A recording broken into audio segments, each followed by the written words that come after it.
Autre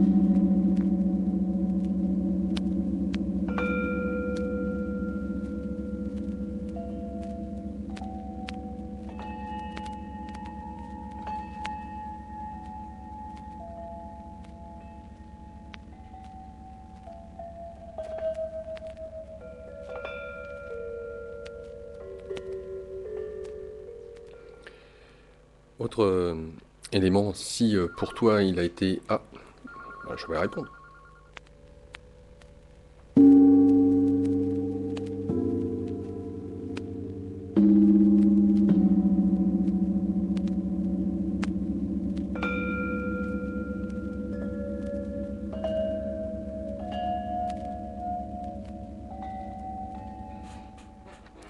Le 08 92 23 95 20, nous accueillons Jacqueline. Jacqueline, bonsoir. Bonsoir. D'abord, je voudrais vous dire merci pour qui vous êtes, parce que c'est vraiment une belle soirée. Et je voudrais vous demander, euh, il y a là, à l'heure actuelle et depuis quelque temps, beaucoup de gens que moi j'appellerais éveillés sauvages, entre guillemets, c'est-à-dire des gens qui tout d'un coup vous disent qu'ils ont trouvé un éveil. Alors bon, après, les modalités, ce qu'ils ont trouvé, mais enfin c'est tout, ça relève toujours d'une espèce de bon, de la dualité à l'unité, ou une révélation d'un amour, enfin une révélation d'amour, on va dire, et qui c'est en général assez brutal. Il vous dit ça et tout d'un coup ils se mettent à faire des thérapies, à écrire des livres, faire des réunions. Et je voudrais savoir ce que vous pensez de ces gens-là.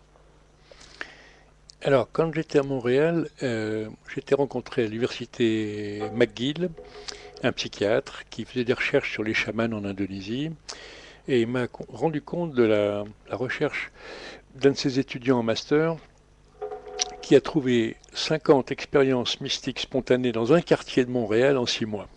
Hum, Et donc j'ai envie de dire que cette expérience, elle est accessible et disponible pour n'importe quel être humain sur la planète à n'importe quelle époque. C'est ce que Maslow a décrit comme les peak experience. Vous êtes émerveillé par un paysage de montagne, par un coucher de soleil sur la mer, par la beauté d'un hum, sourire d'enfant. hum. Cette dimension d'émerveillement et d'ouverture à quelque chose de plus large, c'est l'expérience transpersonnelle que la radio ici maintenant connaît bien et a bien décrit. Donc ça me pose pas de problème et j'ai envie de dire ça arrive par surprise à des tas de gens et c'est magnifique.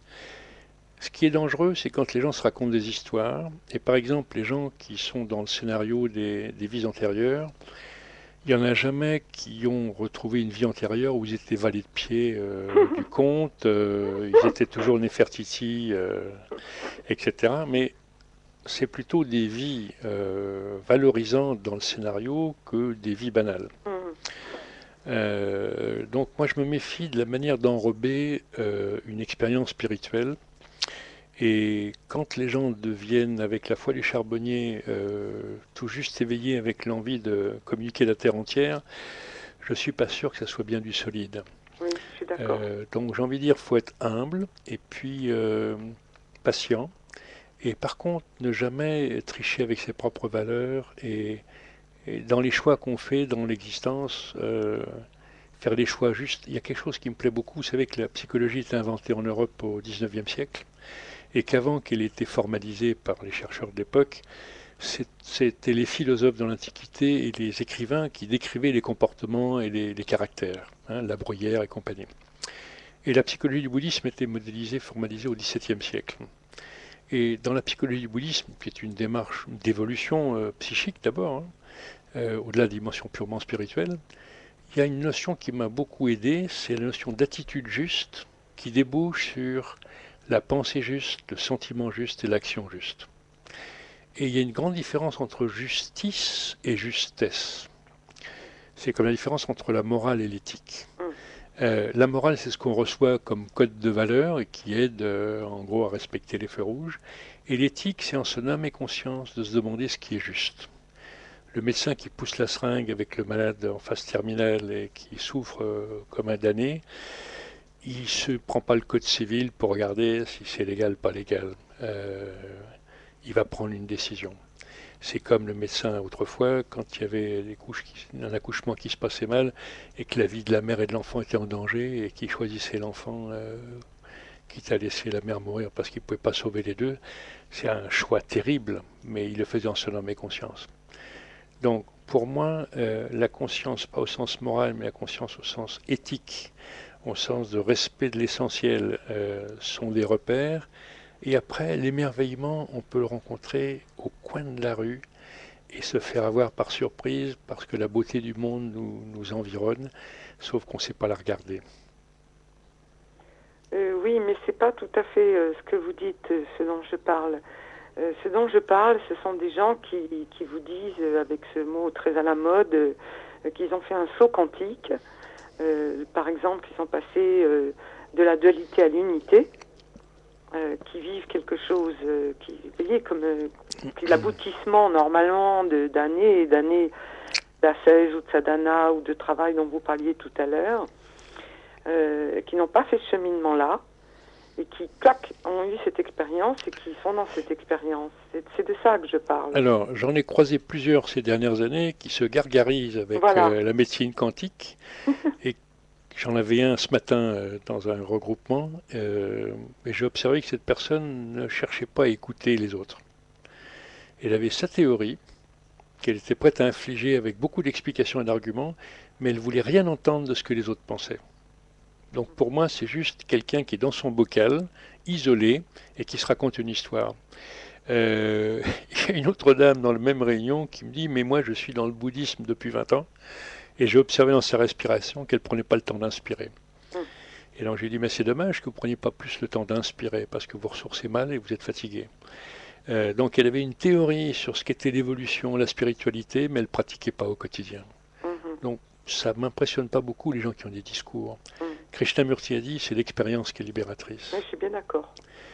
Et c'est pas les discours, c'est pas les discours. Il y a une autre chose aussi avec laquelle vous avez parlé de ça tout à l'heure, mais j'ai remarqué que ces gens-là, même s'ils ont eu une expérience, bon, qui est peut-être pas contestable, mais ils n'ont pas fait tout le chemin.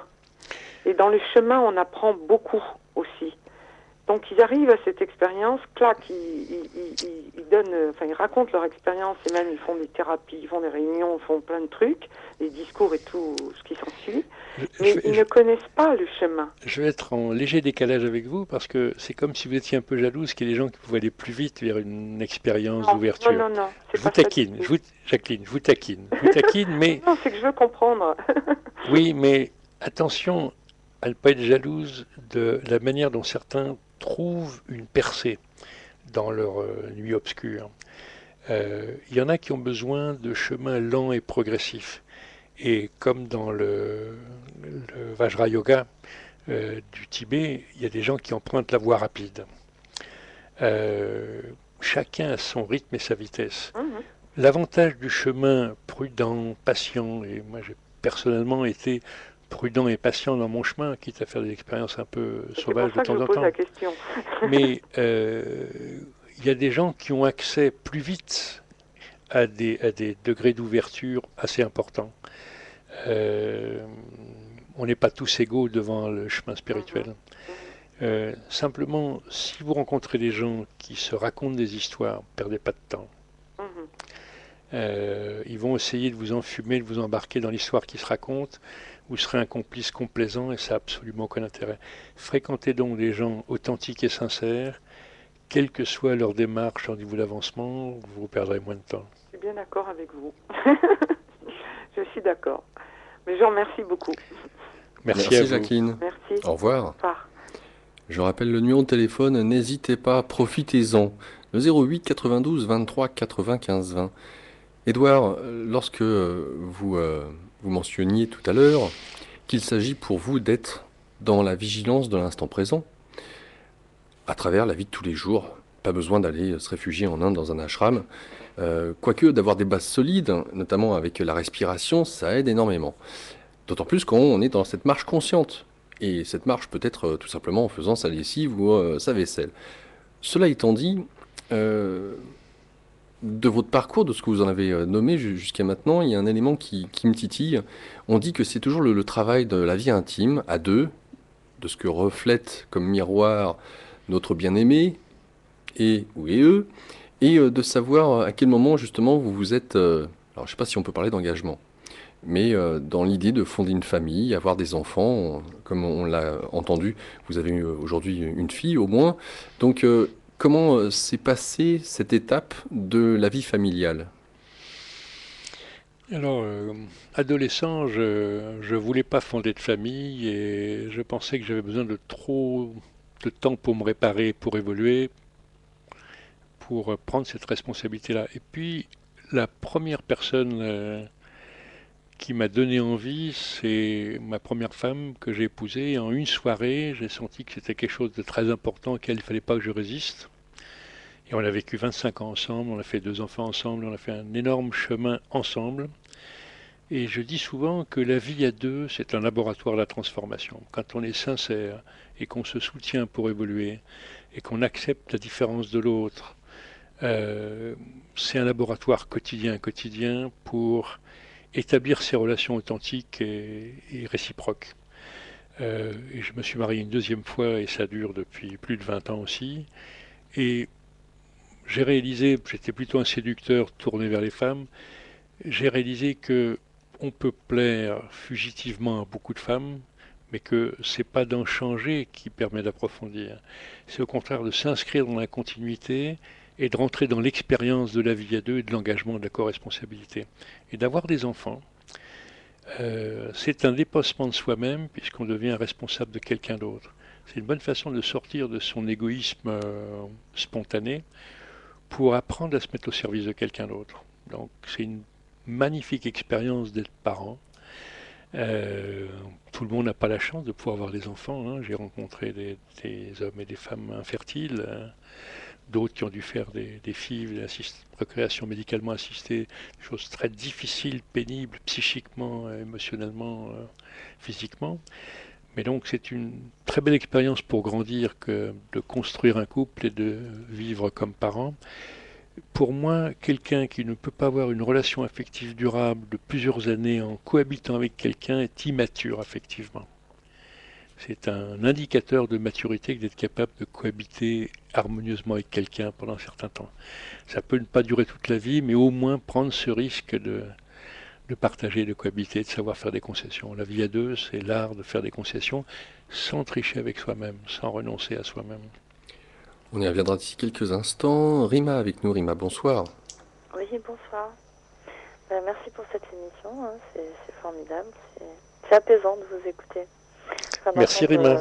des vérités. Enfin, ce que je ressens moi comme étant des paroles profondes et vraies. Voilà. Moi, j'avais une question en ce qui me concerne. À un moment donné, vous parliez de patience dans la pratique et je dirais, d'endurance. Et je me dis, ah mais non, mais toi, t'es pas patiente, c'est mort, quoi. Parce que, enfin, jusqu'à présent, je vois pas en quoi je suis endurante, quoi. Je teste des trucs par-ci, par-là, mais j'ai pas l'énergie pour persévérer, voilà. Et je me disais, quel genre d'exercice serait peut-être euh, pour commencer, pour essayer de travailler justement la patience, l'endurance, Puis, la puis, persévérance. puis-je vous poser une question? Oui, bien sûr. De quelle nature est votre impatience? Qu'est-ce qui vous démange? Tout. Précisez davantage. Ah, je sais pas, par exemple, enfin, là où je ne suis pas patiente, par exemple, c'est au niveau des études. Voilà, par exemple, je suis plus dans le théorique. Alors, le savoir, j'adore. Accumuler du savoir et tout, jusqu'à ça passe. Mais pour le reste, par exemple, prendre le temps de me faire à manger, non, je préfère manger vite fait. Faire du sport, non, ça me fatigue. M'occuper de ma fille, parfois, ça me fatigue. Alors, Travailler, alors, je vais ça me vous fatigue. interpeller sur un autre niveau. Quel est votre rapport au long terme? Comment est-ce que vous anticipez le long terme à 3 ans, 5 ans? Ça, enfin, ça me fait peur. Ça D'accord. m'angoisse, ça m'angoisse. Donc, quelque part, votre priorité, c'est de profitez du très court terme et vous inhibez, vous stérilisez votre capacité à vous projeter dans le long terme. Oui, oui, oui. Regardez aussi en complément de votre capacité à anticiper, votre capacité à vous engager dans la durée. Par exemple, on parlait avec Laurent des enfants. Un enfant, c'est un bail de 20 piges. Mm. On ne fait pas les enfants pour divorcer 2 ans plus tard et pour les voir un week-end sur 2. On fait les enfants pour les accompagner dans leur éducation d'être humain, pour devenir des adultes responsables. Donc on en prend pour 20 ans. Et c'est pas forcément une corvée, mais c'est une responsabilité qui s'inscrit dans la durée. Donc regardez par rapport à d'autres engagements que vos enfants, comment vous êtes prêt à vous engager dans la durée avec d'autres sur des choses qui vous tiennent à cœur. Il ne s'agit pas de se contraindre, mais de faire des choix et ensuite d'assumer ces choix dans la durée. Ben, je sais pas, par exemple, je suis mère depuis 1 an, et avec le père de notre fille, on s'est séparés parce que justement, avec l'arrivée de la petite, ça a complètement changé nos rôles, et c'est comme si que, bon, ok, d'accord, je m'engage, mais peut-être pas auprès de toi et de la fille en même temps, quoi. Alors ça, c'est à peu près tous les couples qui l'ont vécu. Vous êtes une jeune fille amoureuse, désirante, et vous éclatez avec le compagnon, etc. Et puis la maternité, l'accouchement et l'éducation de l'enfant vous fait basculer dans le rôle de mère. C'est pas du tout facile de maintenir le cohabiter entre le rôle de mère, d'épouse, d'amante. Et donc il faut s'entraîner. Il y a au moins une femme sur 2 qui est piégée par ce truc-là et qui est focalisée sur l'enfant, ce qui est une bonne chose, que les enfants ont besoin de leur mère avant tout pendant 1 an, 2 ans, 3 ans. Mais il ne faut pas oublier que la vie continue et que vous avez d'autres rôles à jouer. Donc c'est important de demander de l'aide, de vous faire aider pour vous rendre libre et pour aller dîner aux chandelles avec votre compagnon et vous regarder les yeux dans les yeux en vous tenant la main et oublier l'enfant pendant une soirée. Ce qui n'est pas si simple à faire. Hein. De toutes les manières, pour l'instant, on est séparés. Donc, Oui, mais demain, il y aura peut-être soit lui qui revient, soit un autre qui vient. Et quelle place vous lui laisserez entre vous et votre fille? oui, oui, oui. Donc le problème va se reposer. Et tant que vous n'avez pas trouvé comment exister à plusieurs niveaux en parallèle, sinon vous allez être dans une relation fusionnelle avec votre enfant et dans laquelle il n'y aura plus de place pour un homme. Et donc la femme en vous va s'étioler. Je vais vous donner un exemple avec des gens d'une autre génération, mais qui se sont piégés comme ça. Comme j'ai soigné énormément de femmes au début de ma carrière, j'en ai parlé avec beaucoup, ces femmes de la cinquantaine qui sont dévouées à leur famille pendant 20 ans, 25 ans, 30 ans, le mari se tire avec la secrétaire, elles se retrouvent toutes seules, les enfants quittent la maison, elles ne savent plus à quoi elles servent. Elles se sont perdues dans leur identité en route. Et n'ont pas eu de passion, ils n'ont pas eu de boulot, ils n'ont pas eu de sphère privée, personnelle pour s'épanouir. Vous voyez, elles se sont fait complètement bouffer par le rôle. Pour vos grands-mères, pour les grands-mères, c'était pire. Hein. Elles n'imaginaient pas qu'il y a autre chose à jouer. Donc, même à l'époque moderne, le danger est là et c'est important de regarder ça tranquillement. Ça a du sens ce que je vous dis? Oui, bien sûr, bien sûr. Mais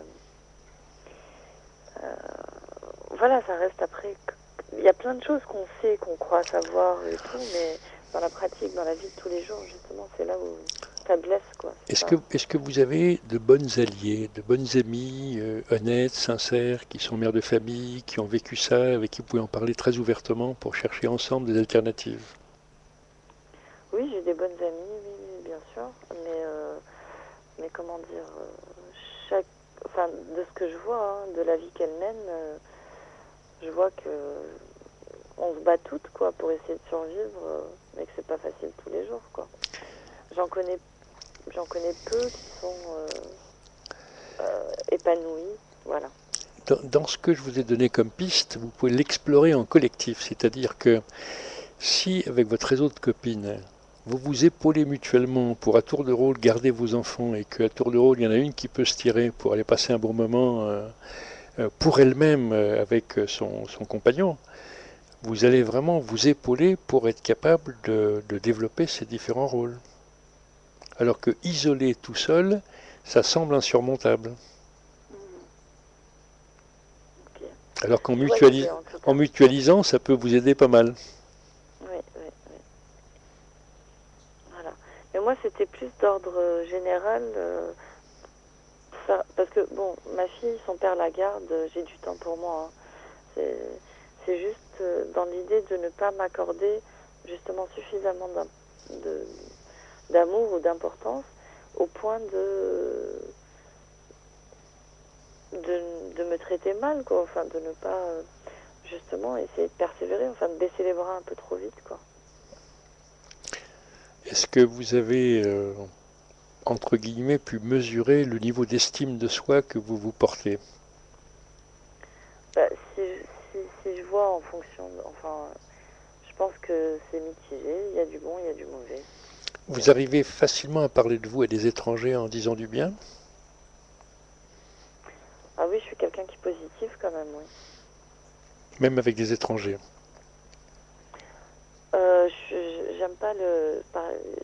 J'aime pas me plaindre en premier lieu. Non, ça c'est Non, le genre de truc est-ce que vous arrivez à faire une présentation valorisante de vos points forts avec des étrangers?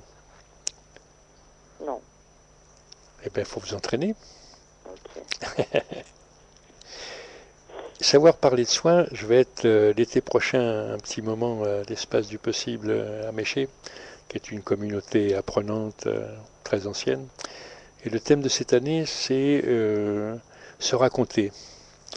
Et c'est tout un art de choisir dans toute la richesse de ce qu'on peut être, quelques facettes qu'on va mettre en valeur pour donner une bonne image de soi, pas pour tricher et jouer à être quelqu'un d'autre, mais au contraire pour sélectionner le bouquet dans son jardin, pour donner une impression sympathique et donner aux autres envie de vous découvrir davantage.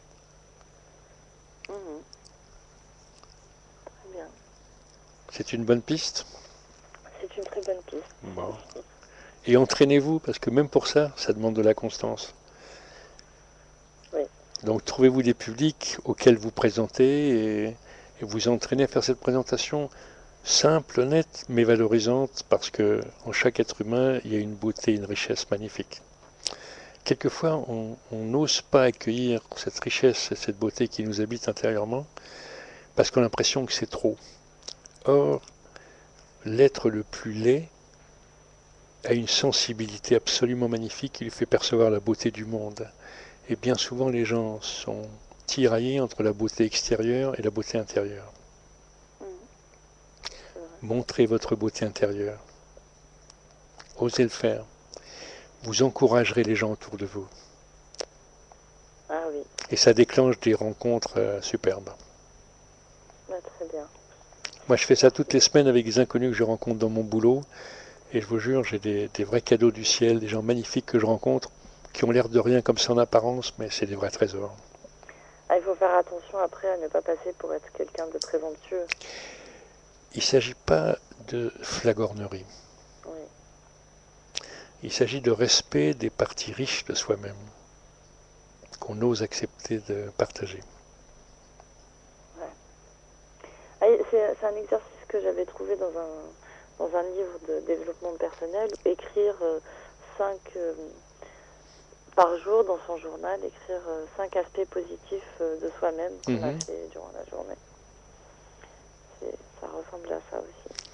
Quand vous parlez de Pouvoir se le vous, dire à soi-même. si vous gardez cette arithmétique très simple de dire je donne 3 aspects positifs pour un aspect plus fragile ou plus limité, vous êtes dans un bon équilibre. Il ne s'agit pas de montrer que le positif et de cacher l'ombre, mais de reconnaître le positif et puis aussi de regarder les zones où il y a encore du progrès à faire. Moi, j'étais quelqu'un d'extrêmement versatile. Hein. Quand on parle de continuité, de ténacité, je peux vous assurer que j'étais un papillon qui sautait d'un truc à l'autre pendant beaucoup d'années. Ça m'a demandé du courage et de la discipline pour me canaliser. Vous savez, choisir, c'est renoncer. Ah oui. Et c'est pas évident de renoncer tant qu'on a le champ des possibles qui est ouvert, on s'éclate. Mais dire, eh bien, je vais laisser tomber ça pour me concentrer un peu plus sur cette chose qui me semble importante, vous êtes sur la bonne voie. C'est vrai ça. Choisir, c'est renoncer, c'est... Faire le tri. Ouais, mais c'est difficile de renoncer justement. Mais bon, ne pas choisir, c'est renoncer à tout. Hein. C'est ne rien choisir. Voilà. Ok, ben je vais méditer sur ces paroles et je vous écoute. Et merci encore. Je vous en prie, bienvenue. Bonne fin de nuit, Rima. Au revoir. Merci, au revoir. Le 08 92 23 95 20, nous accueillons Michael. Oui. Michael, Oui, bonsoir. Bonsoir, Michael. Bonsoir à vous deux. Bonsoir, Michael. Bonsoir. En fait, je trouve ce que vous dites très intéressant et je pense que peut-être vous pourriez répondre à une question qui me tient particulièrement à cœur. Alors je vous explique. Depuis plusieurs années, donc j'ai eu, disons, plusieurs expériences à moi que je qualifie de spirituelles. Pas des rêves, hein. La plupart c'est conscient, c'est-à-dire les yeux ouverts. Du style, bon je ne vais pas rentrer dans les détails parce que ça serait trop long, du style des apparitions, provoqué moi-même par la pensée des visions spirituelles comme un film qui se déroule devant mes yeux, sortie du corps, des visions, voir aussi les yeux fermés des choses à travers mes yeux, voir des espèces de sortes de couleurs psychiques qui tournoient, etc. Enfin, etc. Bon. Alors, la plupart de ces expériences, si vous voulez, je ne les ai pas provoquées. On va dire que 80% je ne les ai pas provoquées, donc je ne les ai pas cherchées. Elles sont venues à moi. Et évidemment, depuis longtemps, je cherche cette réponse. Pourquoi ces expériences? Dans quel but? Quelle en est la signification? Et je n'ai jamais eu de réponse. J'ai essayé de demander spirituellement, bon, à ma façon, etc. et tout, je n'ai jamais eu de réponse. Donc en fait, peut-être, est-ce que vous pouvez me donner une clé, je ne sais pas, un indice, parce qu'il y a toujours un gros point d'interrogation, quoi. J'ai bien une petite idée, mais bon, est-ce que ça correspond à... Je vais vous proposer de réfléchir ensemble. Déjà, vous faites une distinction entre ce qui est volontaire et ce qui n'est pas volontaire. Sachez que dans les traditions spirituelles, les exercices de Saint Ignace de Loyola sont des exercices de visualisation pour entraîner l'imaginaire à entrer dans des espaces plus vastes. Relisez les petits exercices de Saint Ignace, vous verrez, il y a des choses intéressantes en visualisation. Dans la tradition du yoga, il y a le yoga nidra, qui est aussi un yoga des visualisations, qui a à peu près la même fonction. Et j'avais fait traduire de l'américain 2 livres de Jean Houston, l'un qui s'appelle Psy-Jeu et l'autre Devenir humain. Elle est anthropologue et elle travaillait sur des visualisations, Awake Imagery, pour permettre ces explorations, ces voyages intérieurs. Donc, dans ce que vous pratiquez ou dans ce qui vous arrive, il y a des choses qui sont plutôt bien répertoriées dans les traditions spirituelles. Maintenant, ma question à vous, très concrètement, c'est vous en faites quoi de vos visions? Elles vous servent à quoi? J'en fais quoi? C'est-à-dire que j'ai une sensation comment dire,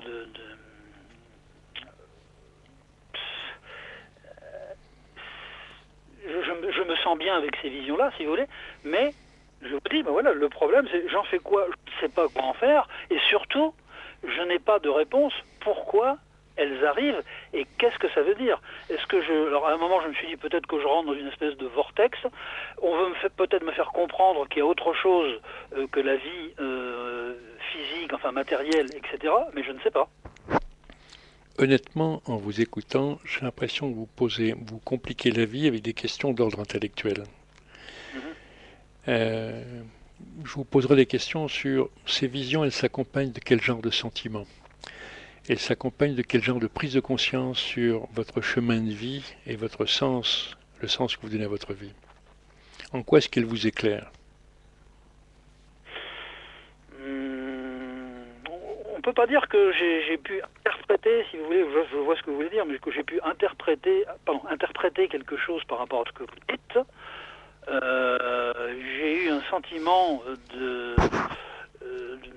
c'est difficile à définir, hein, je me sentais bien, etc., qui me laissait à penser qu'effectivement, il y avait tout un tas de choses que l'esprit humain ne connaît pas très bien et qu'il y a autre chose, comme je vous le disais tout à l'heure, donc que la vie matérielle, etc. Mais ça s'arrête là malheureusement, quoi.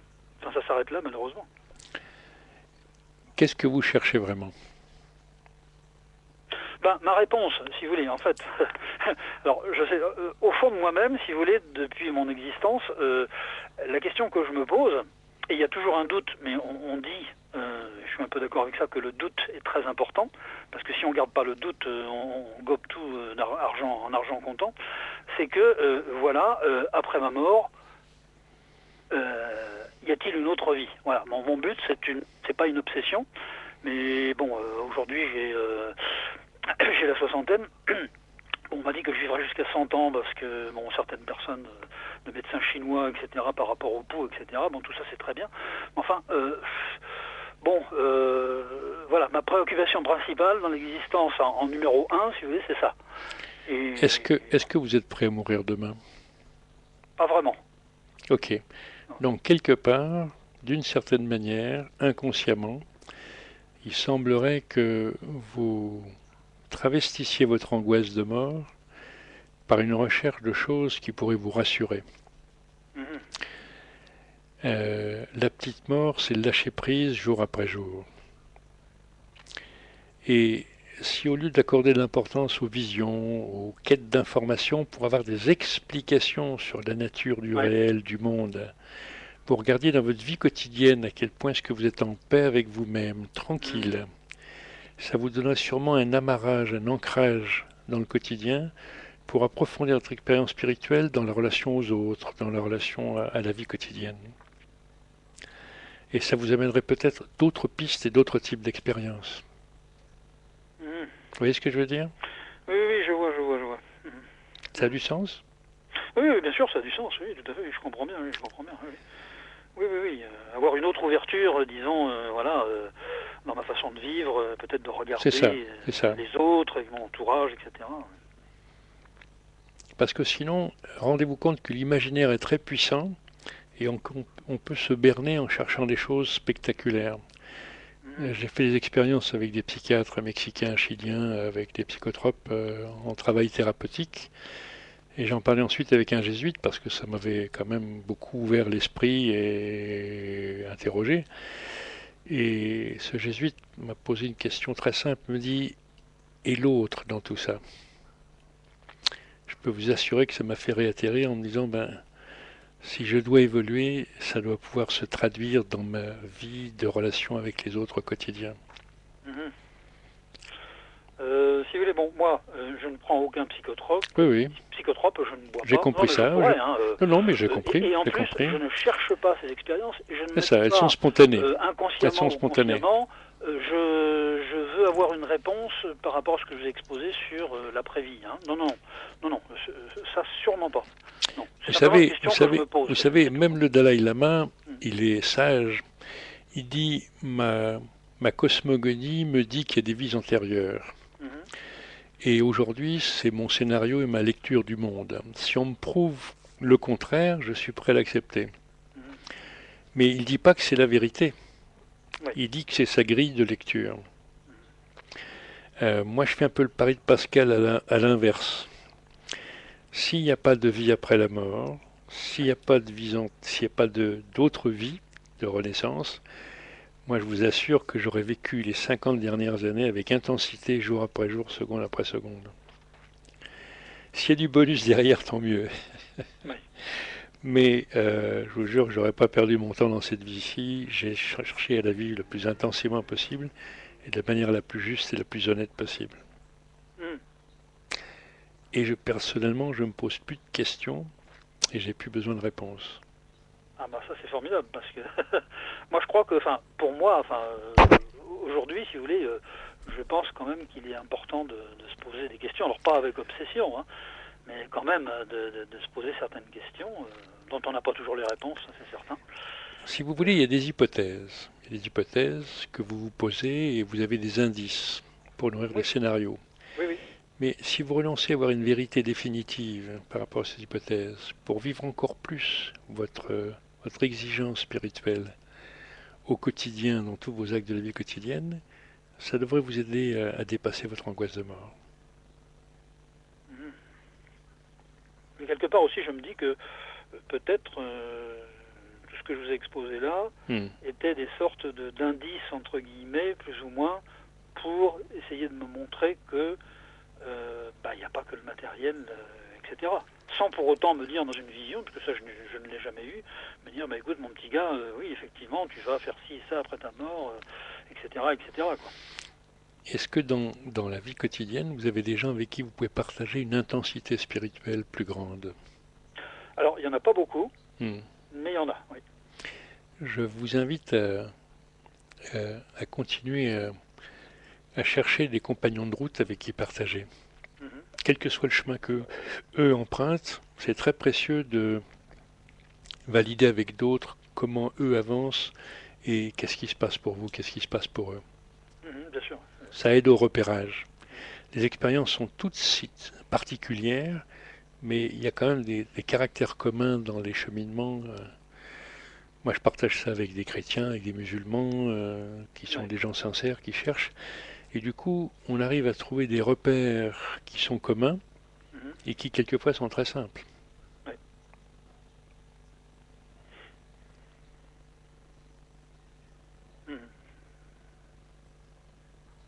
Bon, écoutez, je vais m'employer à envisager ce que vous me suggérez. Voilà. Et regardez ce que vous y trouvez si vous l'explorez vraiment. Oui. Effectivement, oui, ça peut être une piste.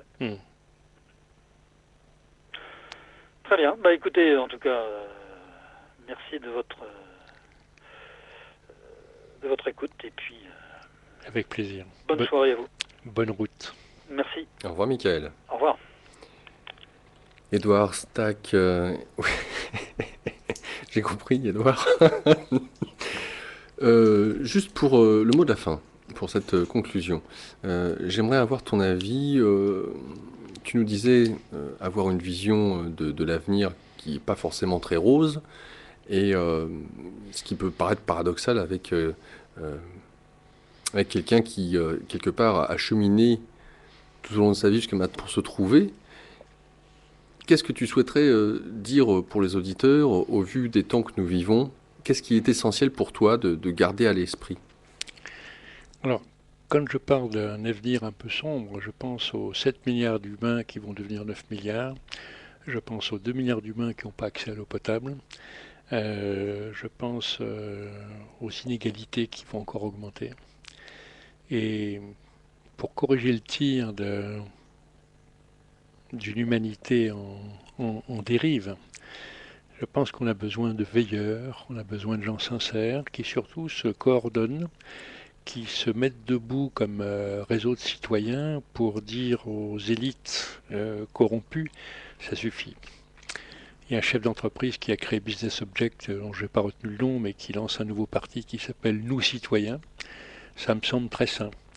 Les Ukrainiens de l'opposition qui ne veulent pas être vendus aux Russes pour se faire bouffer par le KGB, eh bien, je leur souhaite du courage, comme ceux qui se lèvent en Syrie et qui subissent très lourdement l'agression de Bachar el-Assad. On voit bien en Égypte, en Tunisie, que le combat pour la démocratie, la liberté, il n'est pas gagné. Il y a des forces obscures qui s'y opposent. Donc on a besoin de citoyens lucides, de citoyens unis, qui pèsent sur les orientations du pays où ils se trouvent, quel que soit le pays. Et c'est les hommes de bonne volonté qui se donnent la main qui fait que les choses changent. Il y a eu des gens magnifiques comme Albert Jacquard qui s'est battu toute sa vie pour qu'on respecte les êtres humains. Il a réussi à faire abolir la notion de race, à montrer qu'il y avait plus de différences biologiques à l'intérieur d'un même groupe ethnique qu'entre les ethnies. Donc on a besoin de gens inspirés, de gens visionnaires, de gens humanistes pour fédérer des gens sur des projets de vie, de vivre ensemble beaucoup plus harmonieux. Voilà. Édouard Stack avec nous, Stack, S-T-A-C-K-E, avec 2 livres que je vous invite à découvrir. Les vertus de la respiration, cultiver vitalité et sérénité, c'est aux éditions Guitry Daniel, ainsi que La liberté de s'accomplir, qui sera réédité en février. Ça sera aux éditions Le Souffle d'Or. Édouard Stack, un grand merci, et je ne peux que te souhaiter, Édouard, une très bonne continuité, et certainement une prochaine fois. Merci Laurent de l'invitation. C'était un vrai plaisir de retrouver Ici et Maintenant, qui m'avait laissé un très très bon souvenir dans nos lointaines premières rencontres. Au revoir, Édouard. Au revoir. Et Anna Kremski pour clore cette émission.